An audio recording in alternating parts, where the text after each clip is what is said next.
கர்த்தருடைய பரிசுத்த நாமத்துக்கு ஸ்தோத்திரம் உண்டாவதாக. உபாகம புத்தகம் 1வது அதிகாரம் அதனுடைய 31வது வார்த்தையிலே நாம் இப்படி வாசிக்கிறோம்.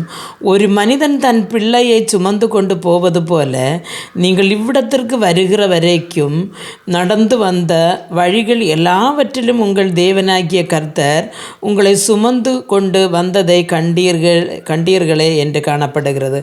அருமையான தேவனுடைய பிள்ளைகளே, எகிப்து தேசத்திலிருந்து வழி யாத்திரையாக வந்த இஸ்ரவேல் ஜனங்களுக்கு வழியில் வந்த துன்பங்கள் அநேகம்.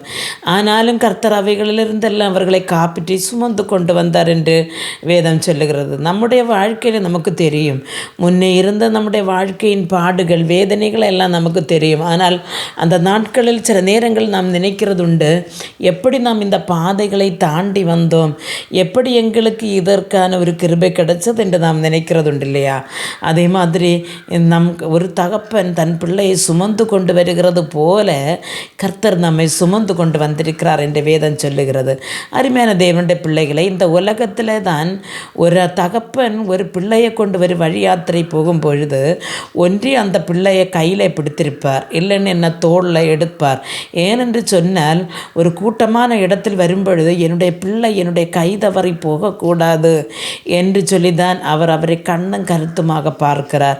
ஆனால் ஒரு உலக பிரகாரமான ஒரு மாம்சத்தில் இருக்கிற ஒரு அப்பா இப்படி பார்க்கும் பொழுது பரலோகத்தில் இருக்கிற பரம தகப்பன் தன்னை அண்டி தன்னை விசுவசித்திருக்கிற தன்னுடைய பிள்ளைகளை காத்து சுமந்து கொண்டு வருகிறது எம்மாத்திரம். ஏனென்று சொன்னால் அவர் நம்முடைய பரம தகப்பன்.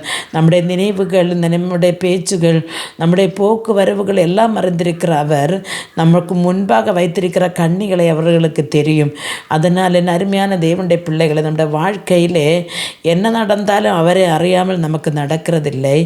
ஆனால் கர்த்தர் நம்மை எல்லா இக்கட்டு நேரத்திலும் ஒரு தகப்பன் தன் பிள்ளையை சுமந்து கொண்டு வருகிறது போல சுமந்து கொண்டு வருவார் என்று வேதம் சொல்லுகிறது. நமக்கு தெரியும், ஒரு பாதையிலே கல்லும் முள்ளும் நிறைந்த ஒரு பாதையில் வரும்பொழுது தகப்பனால் முடிந்தால் அந்த பிள்ளையை தோளில் சுமக்கிறது உண்டு. ஆனால் அந்த பாதையை கடந்து அந்த பிள்ளை ஈஸியாக வருகிறது.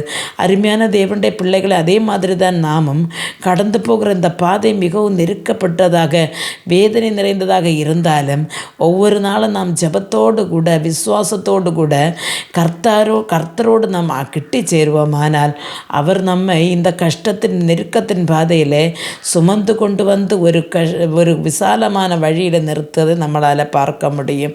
அதனால் நம்முடைய வாழ்க்கையில் இருக்கிற எல்லா பிரச்சனைகளையும் கர்த்தரிடத்தில் ஒப்புவித்து விட்டு ஜெபத்தோடு ஸ்தோத்திரத்தோடும் வேண்டுதல்களோடும் அவருடைய சன்னிதானத்திலே மகிழ்ச்சியோடு காத்திருக்க கர்த்தர் நமக்கு ஒவ்வொருவருக்கும் கிருபை அருளுவாராக. ஜெபிப்போம். எங்களை மிகவும் அன்பாக நேசித்து வழிநடத்துகிற நல்ல தகப்பனே, வாழ்க்கையில் வருகிற போராட்டங்களோ நெருக்கங்களோ உம்முடைய ராஜ்யத்தை விட்டோ உம்முடைய சன்னிதானத்தை விட்டோ எங்களை அன்று தூரம் போகாதபடி உமது இரத்த கோட்டைக்குள் மறைத்து கொள்ளும் ஆண்டவரே. ஒரு தகப்பன் சுமக்கிறது போல சுமக்கிற நீர் ஆண்டவரே என்று வேதம் சொல்லும் பொழுது கர்த்தாவே, நாங்கள் அதை நம்பி விசுவசித்து காவல் பண்ணி உம்முடைய ராஜ்யத்திலே வர ஆண்டவரே காத்திருக்கும் பொழுது உம்முடைய கிருபையால் எங்களை வழி நடத்தும். இயேசு கிறிஸ்துவின் நாமத்தில் ஜெபத்தை கேட்டு பல்தாரும் ஜீவனுள்ள தகப்பனே, ஆமேன்.